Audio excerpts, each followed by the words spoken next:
Muy buenas tardes, iniciamos Medio Ambiente Radio 13. Yo soy Oscar Rébora y mis redes sociales son @Rébora_Oscar en Twitter, Instagram @Orrébora. Además, las redes sociales de Radio 13, @Radio 13MX en Twitter y en Instagram es @Radio_13 con letra.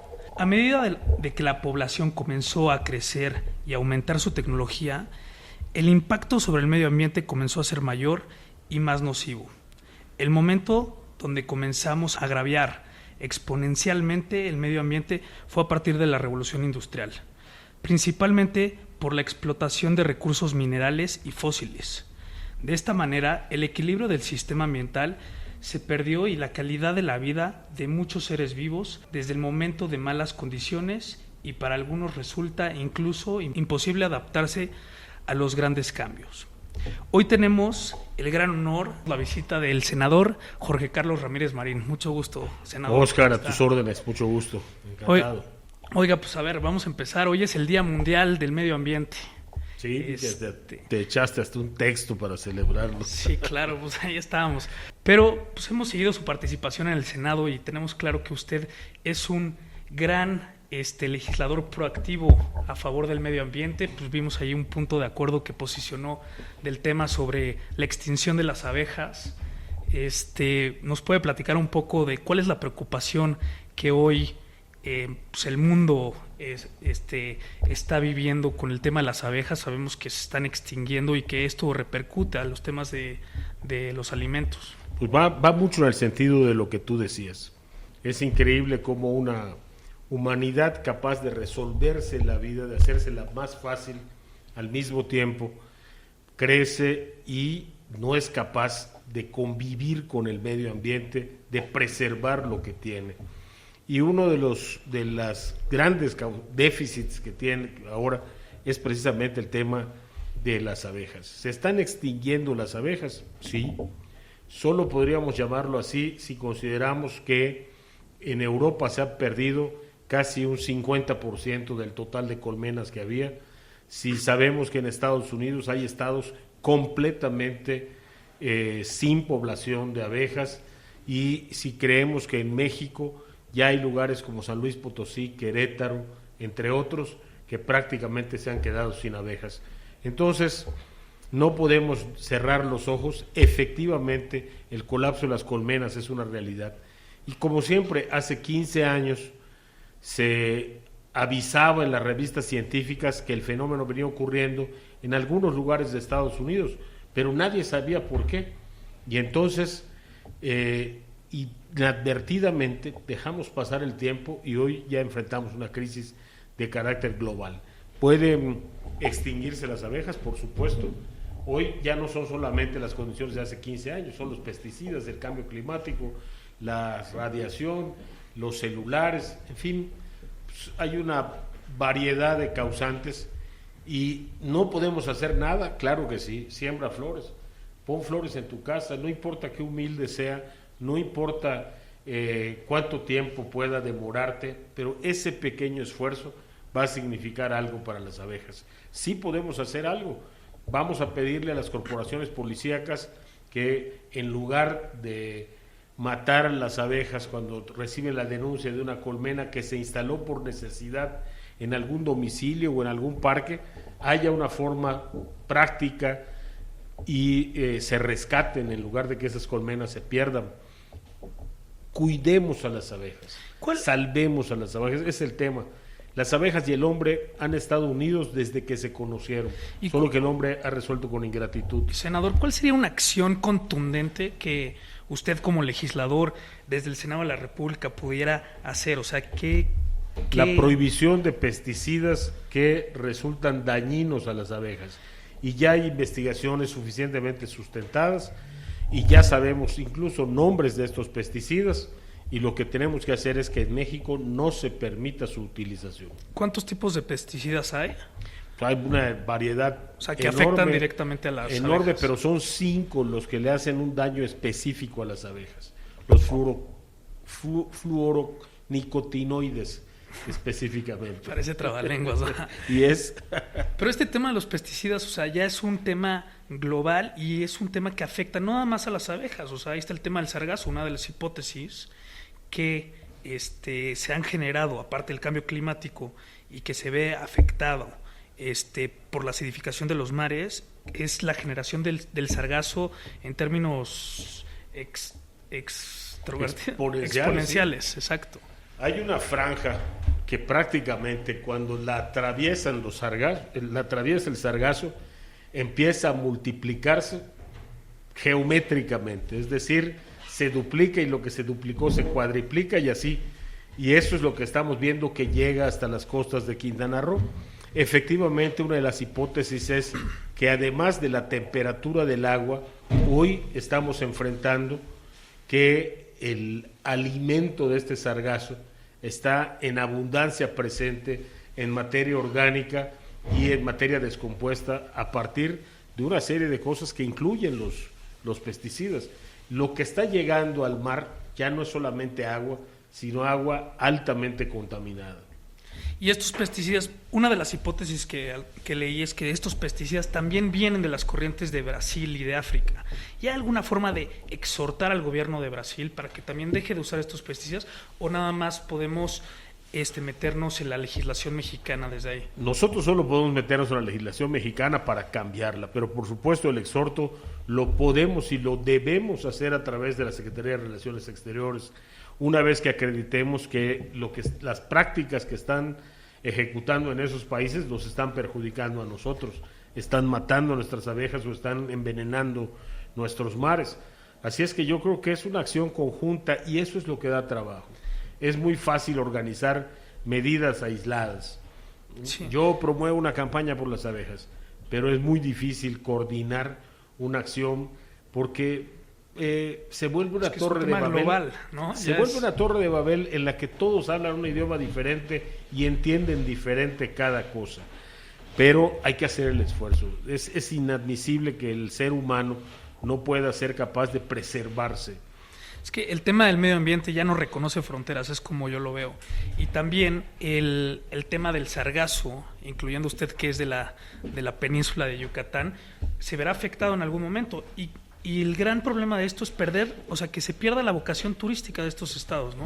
¿Qué va a pasar con estos estados? Ahorita es Quintana Roo, después va a ser Yucatán, después Campeche.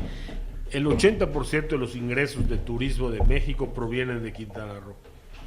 El daño que le pueda causar la inseguridad o el sargazo a Quintana Roo es un daño sobre la economía del país que alcanza niveles de entre el 4 y el 5% del Producto Interno Bruto. O sea, no tenemos hoy algo que pueda recuperar ese dinero que vamos a perder si no hacemos algo en Quintana Roo. Y las acciones que se están tomando, porque he visto que la senadora Freida Maribel y la senadora Mayuli han estado ahí como en un debate continuo. Hay que darle una medalla a ambas senadoras y particularmente a Maribel, porque de verdad que ha librado una batalla contra las malas prácticas, contra la corrupción, contra la poca empatía que hay en su partido a invertir dinero o a apoyar que se invierta dinero en estas causas. Me da la impresión de que la Cuarta Transformación no es muy ecologista, pero esta legisladora se ha salido a defender con todo a Quintana Roo y por supuesto las otras legisladoras también, pero particularmente me ha llamado la atención la lucha de ella y creo que los resultados están dándose por primera vez. Ya está la Marina interviniendo, ya hay una serie de protocolos que se están creando para reunir la investigación que hay sobre el sargazo por todo el mundo y casi te diría que hasta brujos están convocando para ver qué hacen con el sargazo, pero sí ya, pues como pasa siempre en nuestro país desafortunadamente, pero cuando la alarma llegó al máximo, entonces prendimos el botón de alarma. Somos reactivos, no proactivos. Por desgracia, pero esta es nuestra oportunidad. Las abejas, los pesticidas, plásticos, es un tema que nos da la oportunidad de hacer las cosas bien. El tema de los plásticos también es un tema preocupante, ¿no? Hoy hay una legislación que ya se promulgó en la Asamblea Legislativa de la Ciudad de México, que presentó la diputada Alessandra Rojo de la Vega, ahí hay ciertos tipos de prohibiciones en las bolsas de plástico, plásticos de un solo uso. ¿Cómo ve el tema? Si debería ser prohibición o regulación. El problema de este tema, como casi todos los temas de medio ambiente, es que son muy sexys. Le gustan a todos. O sea, cuando tú hablas de medio ambiente, todos se prenden. A todos les gusta, todos están entusiasmados, todos quieren agarrarle una causa. Y entonces se empieza a agarrar causas que tienen un efecto inmediato, ¿no? Prohibamos los popotes, prohibamos las bolsas, pero no están planteando el problema de fondo. ¿Es hacer algo? Sí, está bien, hagámoslo, pero no dejemos de resolver el problema de fondo. Mira, por ejemplo, qué cuidadosos hemos sido con las botellas de plástico, con el PET. Sí. Y yo creo que es una de las, por más que digan las empresas, yo creo que es una de las que más contaminación nos dan y más en riesgo pone nuestra salud, sobre todo porque de esas tomamos. Sí, claro. Ahí hay que hacer algo de fondo, más si sabes que son diferentes tipos de plástico y que no es tan fácil decir reciclemos. Sí. Bueno, el PET, ayer estuve precisamente en la fábrica de PetStar y la verdad me sorprendió lo que hacen ellos, es impresionante, o sea, sí reciclan el 60% de la botella, o sea, como es un tema de contenido que vas a ingerir, pues tienen muchísimo cuidado en los procesos de saneamiento que se dan, todo esto. Pero sí, efectivamente, no hay un tema como conciso, realmente la legislación está muy débil. Voy a ponerte un ejemplo sencillo. ¿Por qué tienen que ser diferentes todas las botellas? ¿Por qué no, si queremos manejar el plástico, te llames como te llames, la botella de plástico es esta, reúne estas especificaciones y se recicla de tal manera? Pero no hay muchos intereses Las tapas ahí. son de este color para todos. No hay sí, muchos claro. en el tema. Tú lo decías al principio en tu estupendo texto. Al principio sí, nada más que los intereses le han ganado a la necesidad primordial de asegurar nuestra existencia.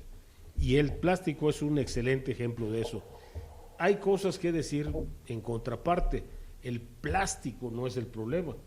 El uso que le damos al plástico es el problema. Y sobre todo el reuso que le damos al plástico. La disposición final es a donde... Esa disposición final y esa idea de sustituirlo todo con plástico. Nos quejamos de las generaciones pasadas, pero la verdad es que las generaciones pasadas utilizaban envases de cristal y eran retornables. Los llevabas a cambiar a la tienda, así que se reciclaban quién sabe cuántas veces antes de dejar de usarse. Fue por nuestra facilidad que empezamos a utilizar botellas de PET para los envases de bebidas y luego empezamos a utilizar en lugar de cartón unicel para el transporte de la comida que consumimos en la calle. Pues fueron decisiones de nosotros y ahora nosotros tenemos que dar marcha atrás donde sea necesario. Y hay tipo de soluciones, o sea, por ejemplo, en Alemania, en Finlandia, en estos países un poco más desarrollados, utilizan este tema de las plantas de valorización, las termovalorizadoras. Hoy en día había un proyecto en la Ciudad de México para la termovalorizadora y se echó para atrás. Sí, me parece increíble. Pero entiendo poco al gobierno de la Ciudad de México. Me parece que lo más importante era que los niños pudieran usar falda y las niñas pudieran usar pantalones. Que yo conozco niñas que usan pantalones desde hace 500 años, pero al parecer este es un descubrimiento de la jefa de gobierno. Habría que preguntarle a la jefa de gobierno si este tipo de cosas son más importantes que resolver el tema de la disposición final de residuos de esta ciudad, porque es gravísima la contaminación en la Ciudad de México y nos fijamos de la que está en el aire, pero la que está llegando a los canales, la que se está yendo al subsuelo y la que está llenando los campos, esa en un momento va a volverse absolutamente contra nosotros. Pues déjame hacerte esta comparación.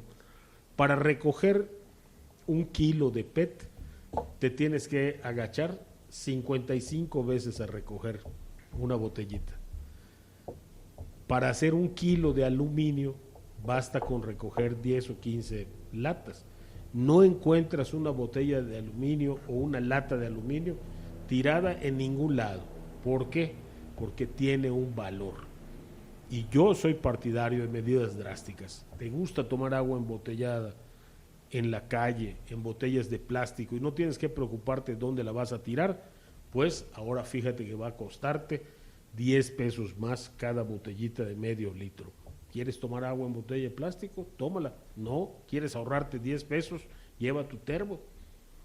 Esa es la cuestión. Si no le damos un valor a esas botellas, por más esfuerzos que hagan nuestros amigos de PetStar, seguirán habiendo en los parques, en los camellones y en las carreteras sobre todo, cientos de miles de botellas de PET.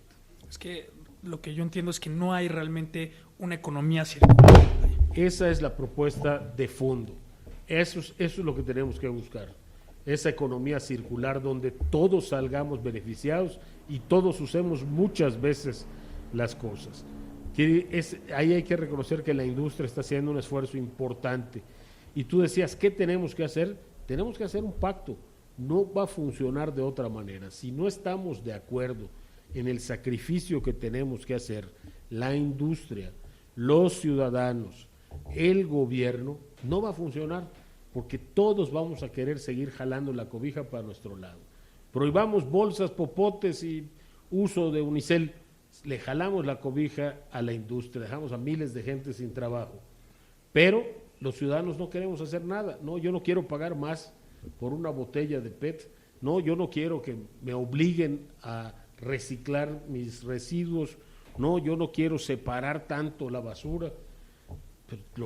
En ese caso le jalamos la cobija al ciudadano si dejamos toda la responsabilidad en ellos, y luego ven que después de que clasifican su basura la tiran toda junta al camión y dicen, entonces ¿para qué sirve mi esfuerzo? Le jalamos la cobija al gobierno y le decimos, tú tienes que tomar medidas, tienes que hacer tu parte, tienes que pagar lo que te corresponde, y solo de esa manera, solo en esa alianza tripartita, gobierno, ciudadanos y la industria, vamos a poder enfrentar un problema como el del plástico. Senador, hoy hay más de 11 iniciativas que tienen que ver con la disposición de manejos de residuos y con los plásticos. ¿Cuál de estas 11 iniciativas manejan este tema de un compromiso tripartita en donde se genera una economía circular?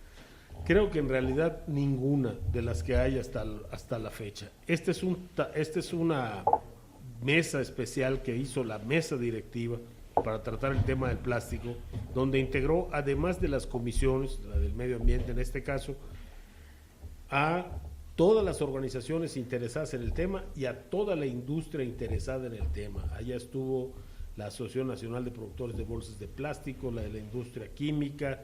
Entonces, han vertido ya sus opiniones, y actualmente en lo que se trabaja es en la redacción de una iniciativa, por decirlo así, integral, que va precisamente enfocada, en primer lugar, a este gran acuerdo tripartita por dar una batalla definitiva contra el plástico. Y para llegar a ese acuerdo tripartita se necesita un ejercicio de parlamento abierto donde esté Senado, diputados, industria, organizaciones de la sociedad civil. Lo ha estado haciendo el Senado y convocó a todas estas organizaciones y a la industria, y lo hizo en parlamento abierto. Se llevaron a cabo 10 talleres muy interesantes con una asistencia, el que menos creo que tuvo 60 y tantas personas en una mesa redonda, todos aportando, y pues todos... El interés tiene pies. Tiene pies, y todos dando ideas. Oímos algunas ideas muy valiosas, muy interesantes, muy ingeniosas. Algunas, pues yo no tenía ni idea, por ejemplo, cuando empezó esto, no había yo pensado que los plásticos son diferentes, y tú no puedes darle el mismo tratamiento a una bolsa de papas que a una bolsa de pan, que a una bolsa de súper. Todas tienen componentes distintos y eso te impide hacer un tratamiento junto para todas. Pero yo no sabía, por ejemplo, que con bolsas de papas y todo este metal, todo este plástico laminado, se pueden hacer carreteras. Y ahí vamos en unos meses más, en un mes más, estaremos haciendo la primera carretera de ese material. ¿Cómo no? ¿En dónde va a ser la primera carretera? Pues por supuesto en Yucatán. Vámonos. Sí, pero es una demostración más que una prueba, porque ya en otras partes del mundo se ha hecho. Y metiéndonos un poco al tema de Yucatán, y la pregunta va un poco más hacia los basureros que se generan. en la península de Yucatán tiene un subsuelo muy frágil y los basureros que generan van y son tiraderos a cielo abierto y en la selva. Pero todos los lexiviados, todo este, ya sabes, líquido feo que sale de la basura, permea el suelo y el subsuelo llegando a los mantos acuíferos y así, o sea, acidificando más los mares, cambiando el pH. Esto, dentro de su estado, ¿tiene alguna propuesta? ¿Piensan hacer algo en el estado para ya empezar a darle un proceso diferente a la disposición de la basura, o todavía no hay una...? Yo creo que esta es una disposición nacional. No debe haber ningún tiradero a cielo abierto y tampoco ya podemos admitir rellenos sanitarios.